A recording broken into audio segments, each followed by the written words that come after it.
and gentlemen, the President of the United States, accompanied by the Prime Minister of the United Kingdom.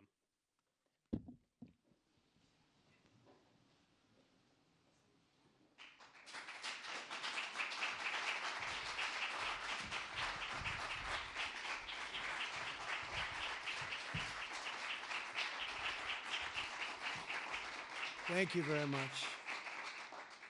Thank you very much. Great honor.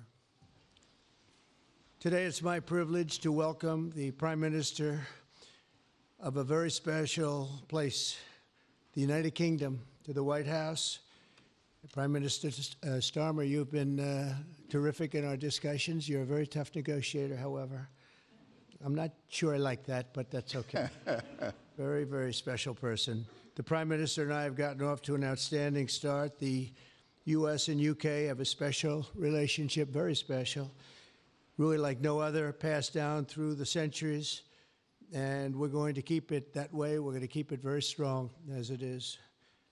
Very importantly, I was just notified by letter from King Charles that he's extended through the Prime Minister a historic second state visit to the United Kingdom. And that's a great honor because it's never happened before. One person has never been extended that honor, and I really do call it an honor, but it's not for me, it's for our country. It's respect for our country. So I just want to thank you, and I want to thank King Charles. Thank you very much, and we accept. I don't know if the media is going to follow us. I have a feeling they might. Okay, thank you very much. Appreciate it. I'm pleased to say that the bust of one of the Prime Minister's greatest predecessors, Winston Churchill, is now back in the rightful place in the Oval Office, and we're very proud of it. Our meeting today and the various breakout sessions we had were tremendously productive. Most importantly, I provided the Prime Minister with an update on our efforts to end the bloody and horrible war in Ukraine with Russia, which would never have happened if I were president. That was not going to happen. I promise you that. After 3 years of hellacious conflict, approximately 1 million Ukrainians and Russians have been senselessly killed, but the number, I believe, is much higher than that. Countless schools, hospitals, towns, and beautiful ancient churches have been absolutely obliterated. To begin the process of ending this spiral of death, I had historic back-to-back calls with President Putin, very successful calls, I might add, and President Zelensky, and my team also spoke with the Secretary General of NATO on numerous occasions, and we're working very hard to get that war brought to an end. I think we've made a lot of progress, and I think it's moving along pretty rapidly. And I want to thank all of the people that are here that have been working on it. And we'll let you know what happens. It'll either be fairly soon or it won't be at all. In addition, this week I met with President Macron of France, as you know, and held talks with members of the G7. Tomorrow, the progress toward peace will continue when President Zelensky visits the White House. He'll be here tomorrow in the early part of the day, and we'll be signing a historic agreement that will make the United States a major partner in developing Ukraine's minerals and rare earths and oil and gases, and we have a great understanding. I think it's going to be great for Ukraine. We're going to be at the site, and we'll be digging. We'll be digging. Dig we must. A big utility in New York con us, and they used to have a sign, dig we must, and we will be digging. But much of the European aid to Ukraine has been sent in the form of loans for which they expect to be paid back, and we didn't have that honor under the Biden administration. He sent money, or just sent it, money after money after money, and never had any knowledge of ever seeing it back. Maybe $300 to $350 billion, but under the breakthrough agreement, very unusual, which everyone said was difficult to get, but it's really very good for Ukraine and very good for us. The American taxpayers will now effectively be reimbursed for the money and hundreds of billions of dollars poured into helping Ukraine defend itself, which by and of itself is a very worthy thing to do. We've paid far more than any other country, and with most of our support, it's been paid in military, the finest weapons anywhere in the world. This includes vast amounts of military hardware, ammunition, and various other things that we now have to start rebuilding our own stockpiles. Additionally, the minerals agreement will provide the basis for a more sustainable future relationship between the United States and Ukraine, and thus stimulate the long-term prosperity that will help the Ukrainians rebuild their country. It's been demolished. And the ruined infrastructure. The infrastructure, as you know, is in very bad shape. In just over 1 month, our administration has already achieved more progress toward peace than years in the other administration where they did nothing toward peace. They didn't understand what was happening. Our approach is basically common sense. As I said, so many of the things that we do are based on common sense. If you want peace, you have to talk, both sides.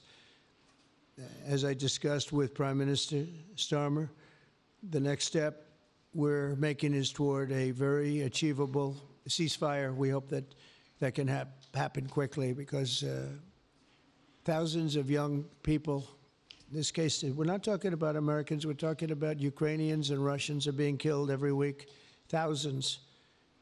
And it's a rough battlefield. It's a flat piece of land, and the bullet only stops when it hits somebody.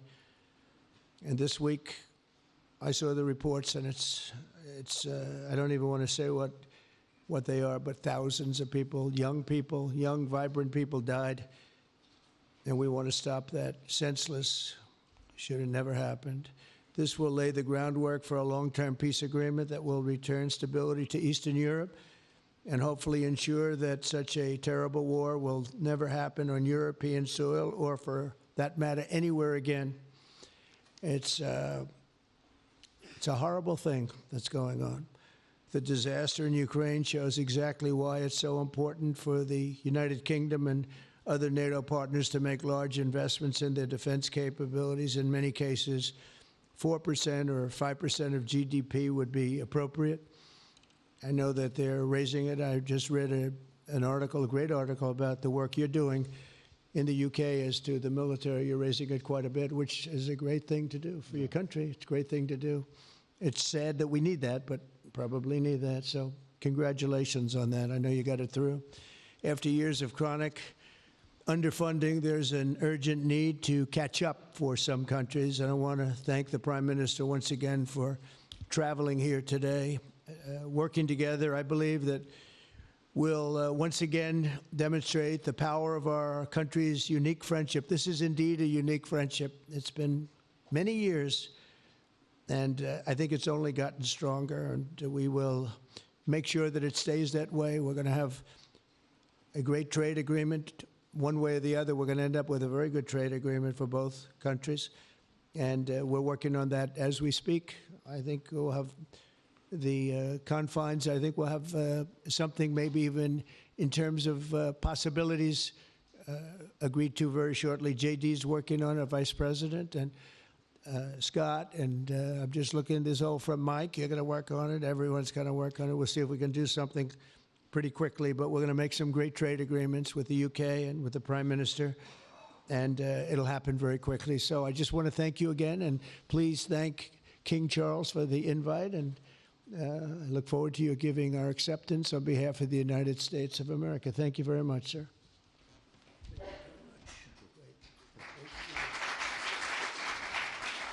Thank you. Well, thank you very much, Mr. President. Thank you for your hospitality. Thank you for your leadership. This has been a very good and very productive visit. And with your family roots in Scotland and your close bond with His Majesty the King, it's good to know that the United Kingdom has a true friend in the Oval Office. And it was so good to see the bust of Winston Churchill back in its rightful place just a moment ago. But look, in a moment of real danger around the world, this relationship matters more than ever. We remain each other's first partner in defence, ready to come to the other's aid, to counter threats wherever and whenever they may arise. No two militaries are more intertwined than ours. No two countries have done more together to keep people safe. And in a few weeks, we mark VE Day, the 80th anniversary of victory in Europe. Britain and America fought side by side to make that happen. One of the greatest moments in our history. We stand side by side still today, and we're focused now on bringing an enduring end to the barbaric war in Ukraine. Mr. President, I welcome your deep and personal commitment to bring peace and to stop the killing. You've created a moment of tremendous opportunity to reach a historic peace deal, a deal that I think would be celebrated in Ukraine and around the world. That is the prize. But we have to get it right. There's a famous slogan in the United Kingdom from after the Second World War. That is that we have to win the peace. And that's what we must do now. Because it can't be peace that rewards the aggressor or that gives encouragement to regimes like Iran. We agree history must be on the side of the peacemaker, not the invader.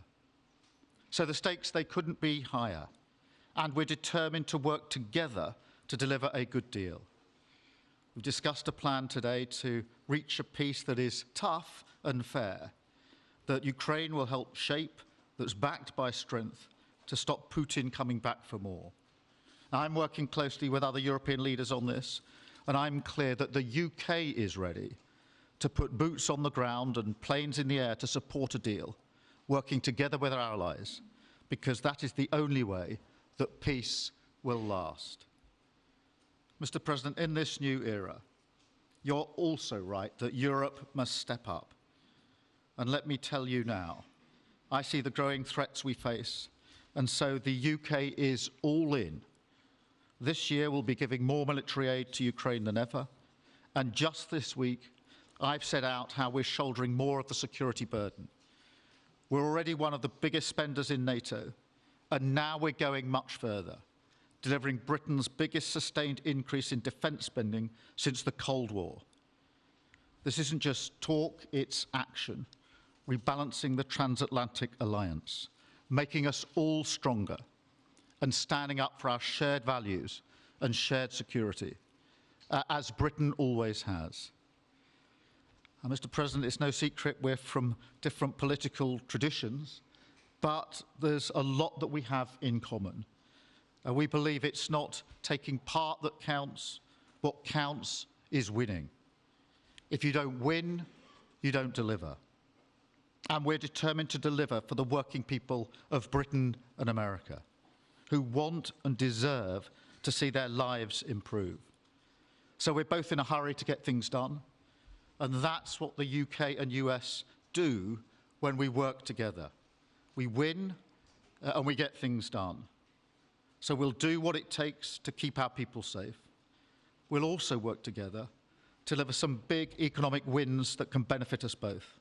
We have a $1.5 trillion invested in each other's economies, creating over 2.5 million jobs across both economies. Our trading relationship is not just strong, it's fair, balanced, and reciprocal.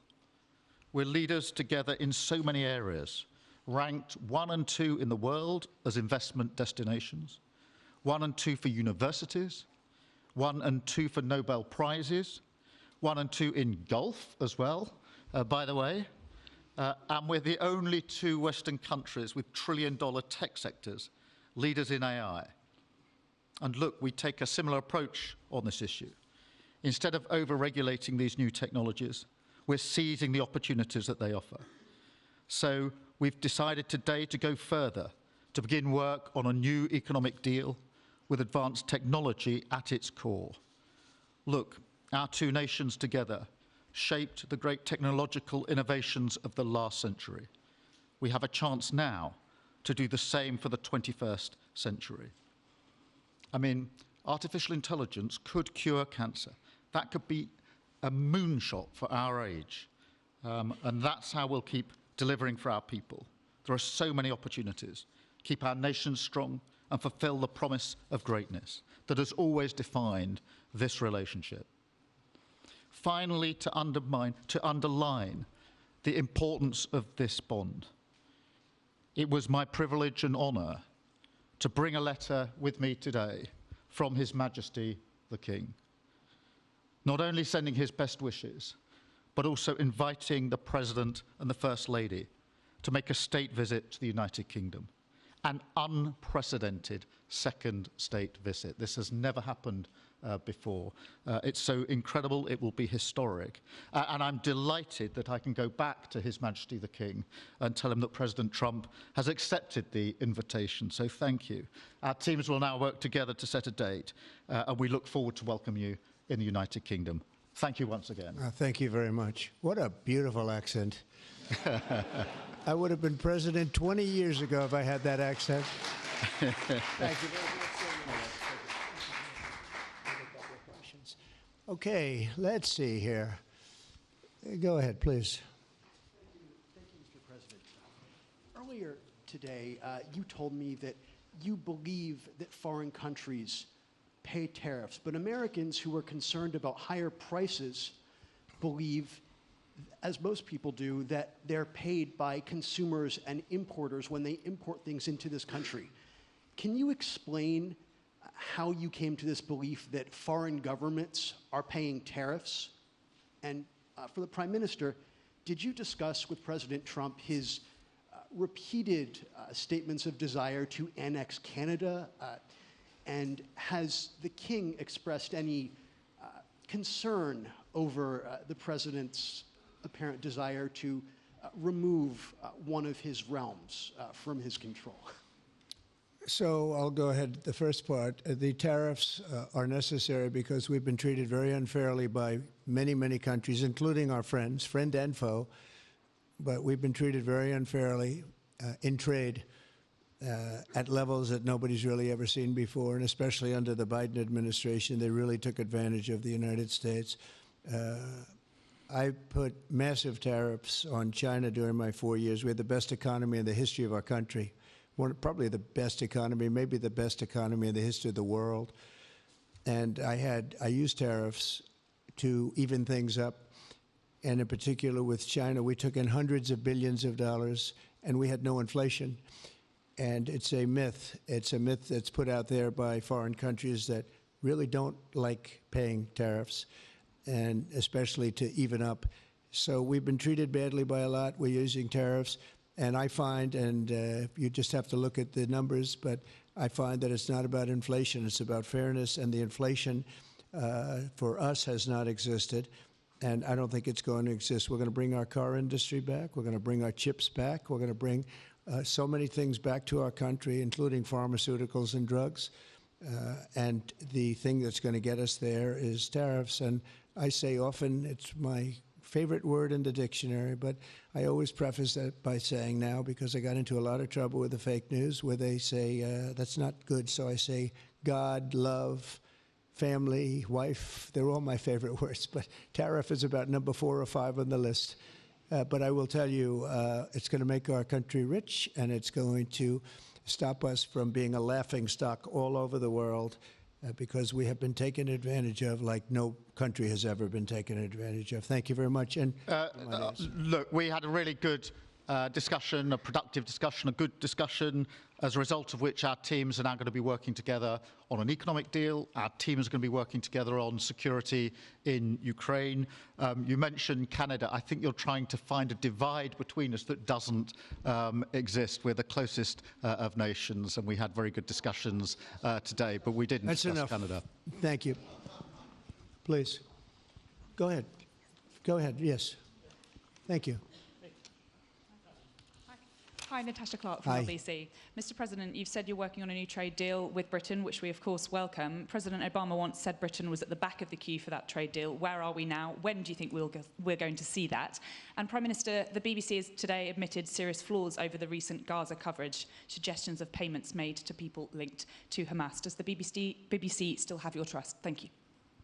Well, they didn't do well with President Obama. He'd never got a lot of things done, and he didn't get a trade deal done that was of any importance or magnitude. We have we've had great discussions on trade, and I think we're going to have a deal done rather quickly as it can be done. We're going to have something, I think, rather quickly. We expect to do that. Okay?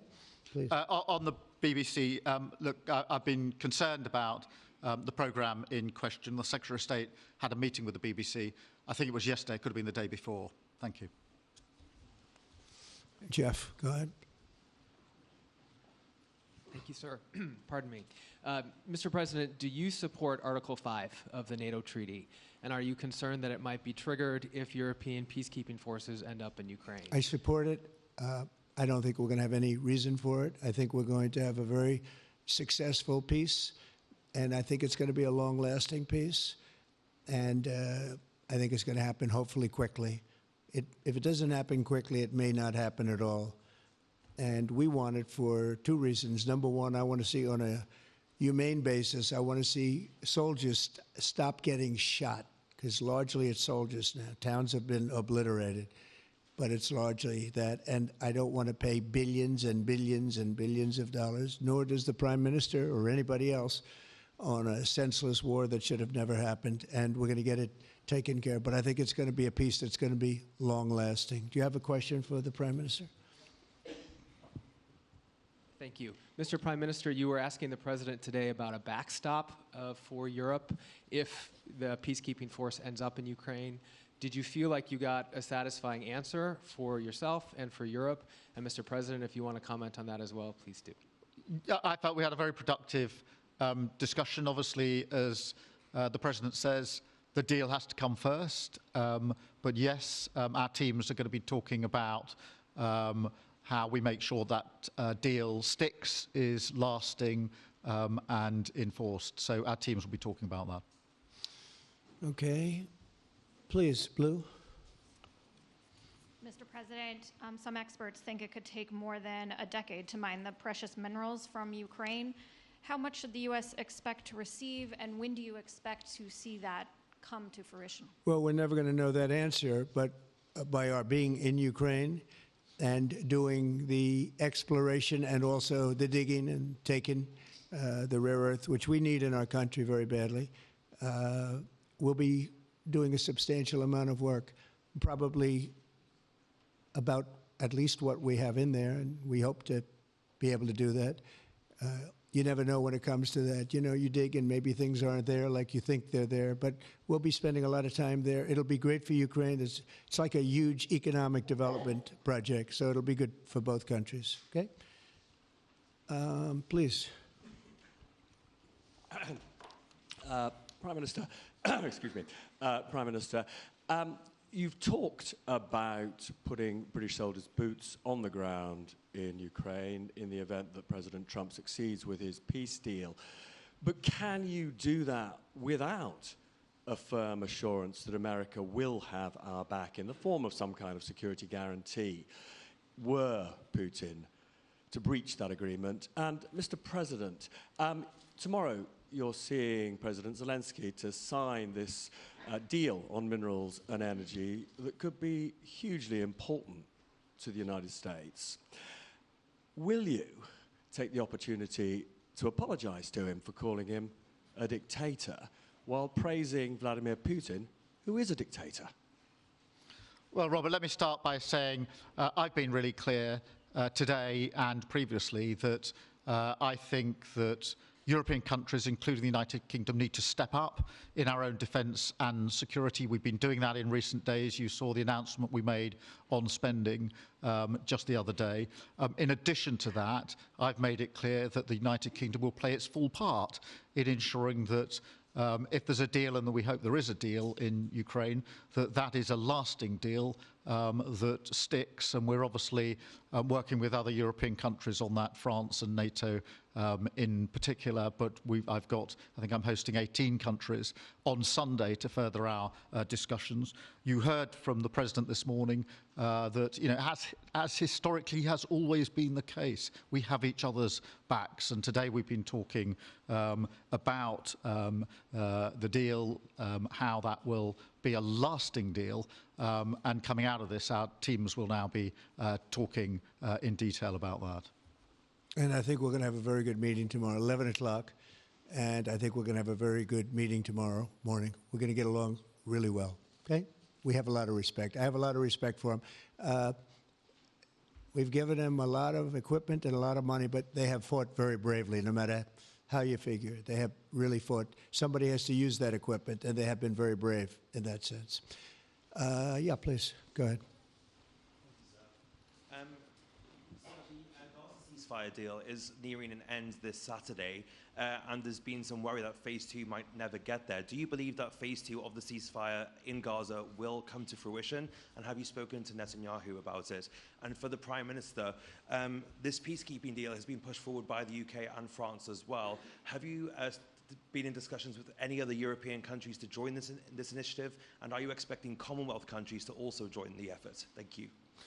So we're working very hard in the Middle East and Gaza and all of the problems, and it's been going on for years and years and centuries and centuries. It's a tough neighborhood, but it could be a very beautiful neighborhood, and I think we're going to come up with some pretty good solutions. But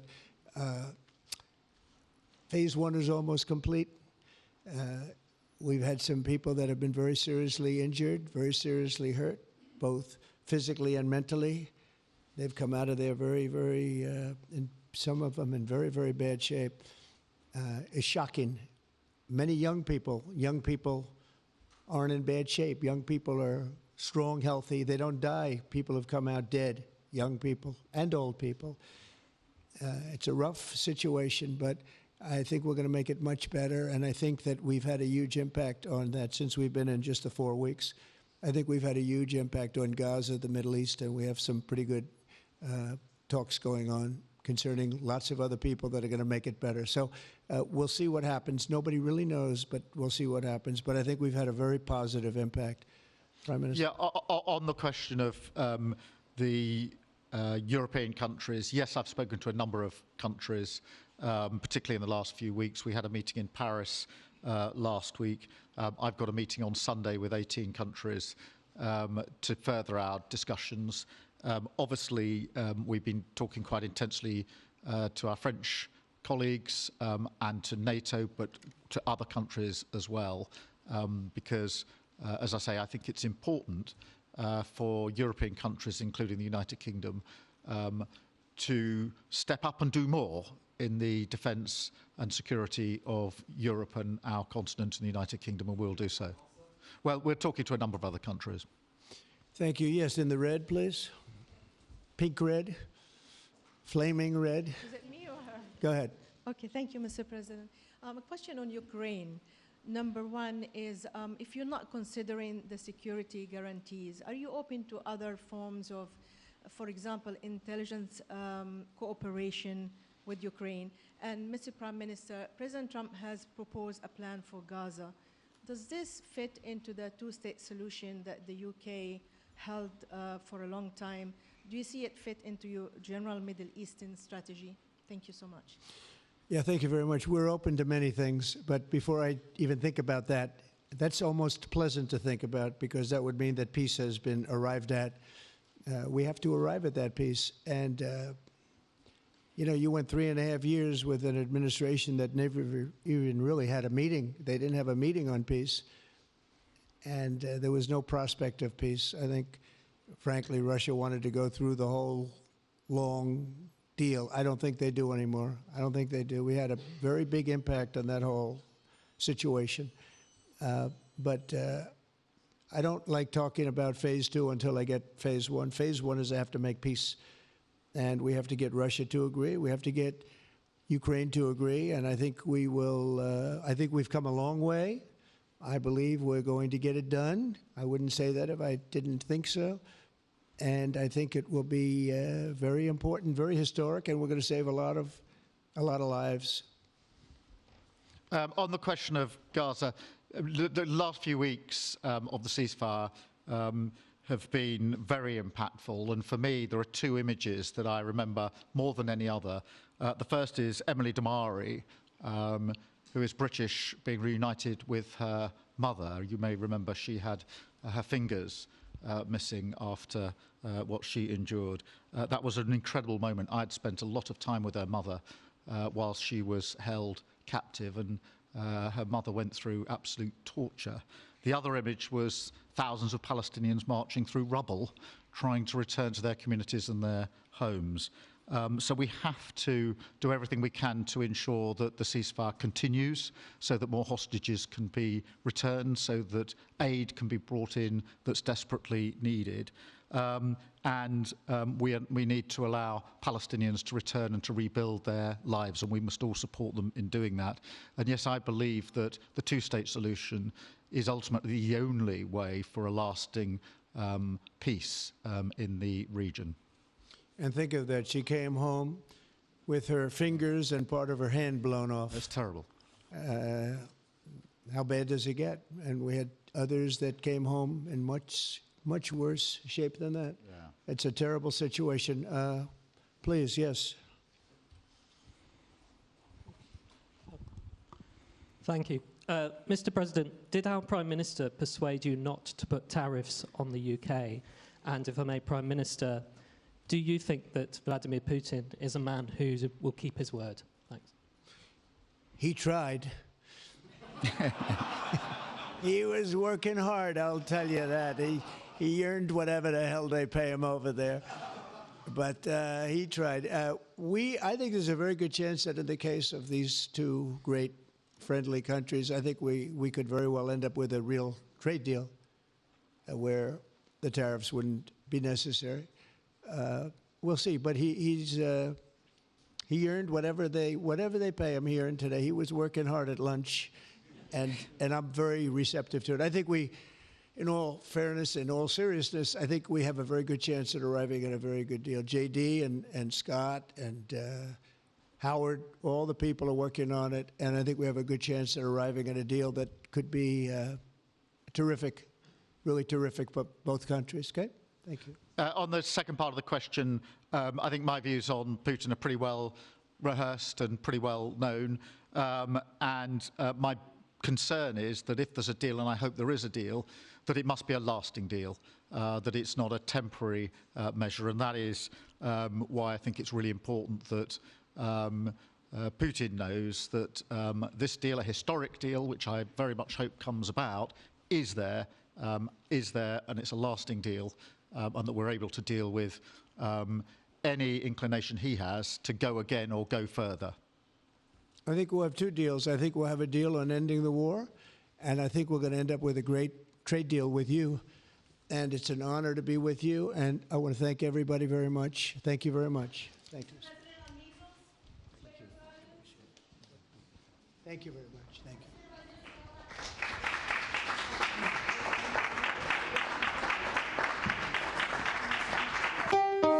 Thanks for watching. Like and subscribe to the WSBT 22 YouTube channel.